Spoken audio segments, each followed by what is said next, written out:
The adventures of two Croatian-American men on their way to the third annual Croatian-American Ball in Kemah, Texas continues. As you may remember, last time we were in Centon, Texas, where we had just seen a sign that said, "Sign." And now we're leaving town.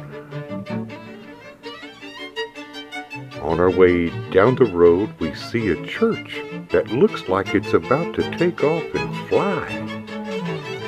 And around the corner, a little ways down the road, we come across another church that has deeper meaning to me. We cross the little river here into the city of Refugio, Texas, where we see the church here of Our Lady of Refuge, which has quite a history. Here we are on the grounds, where you can see in the background in front of us some old cooking kitchen area that the early settlers might have used.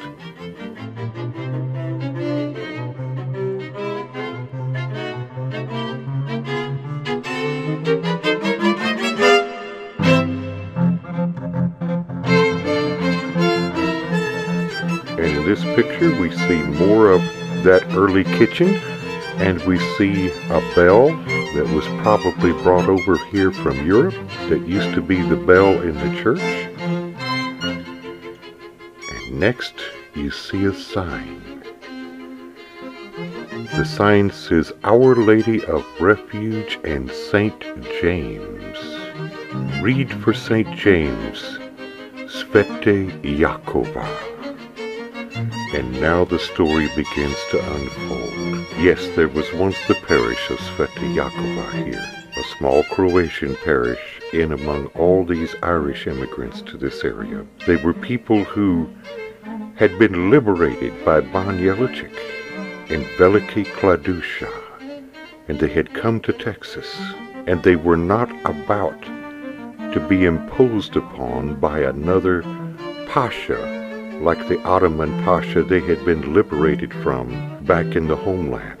This is the flag they flew in battle over the Presidio at Goliad. This is the battle flag under which they fought. For my Bosnian American friends, does it bring up any memories at all from your history?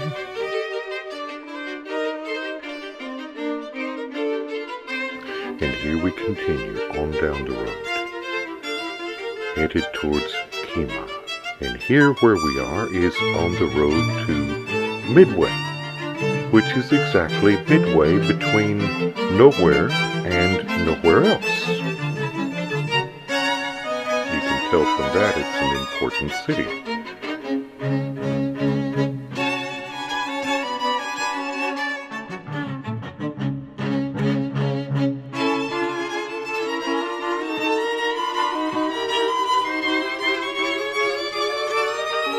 Here, we are approaching the city of Markham, where as far as I know, no Croatian American has ever lived. However, some of their relatives have.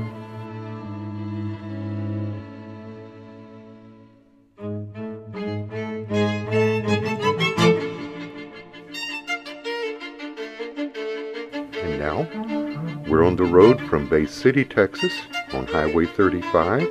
We have just passed, over to our left, the town that used to be there, called Sugar Valley, which used to have a sugar mill for all the sugar farms that used to be here until the blight eliminated sugarcane growing from this region about 100 years ago.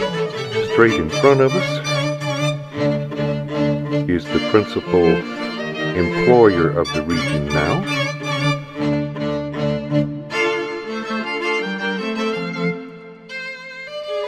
The Phillips Conoco refinery, which stretches on and on and on. And by the way, the label on the plant is the Sweeney Refinery, but it's actually located in a town that used to be and still is called Old Ocean, Texas.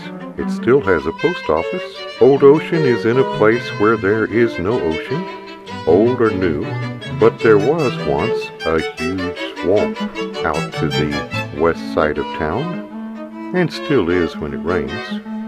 Hasn't rained in a few years, so it's not so bad right now.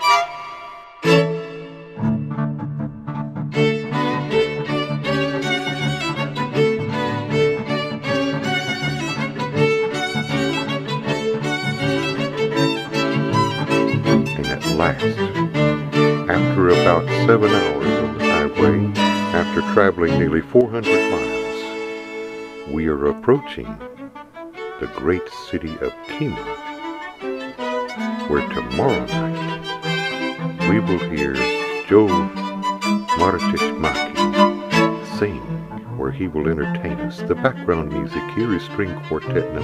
2, Opus 21 by Carol Navrate, published in 1898, Movement 4, Allegro Vivace. It was arranged by Steve Jones and performed by Steve's Bedroom Band.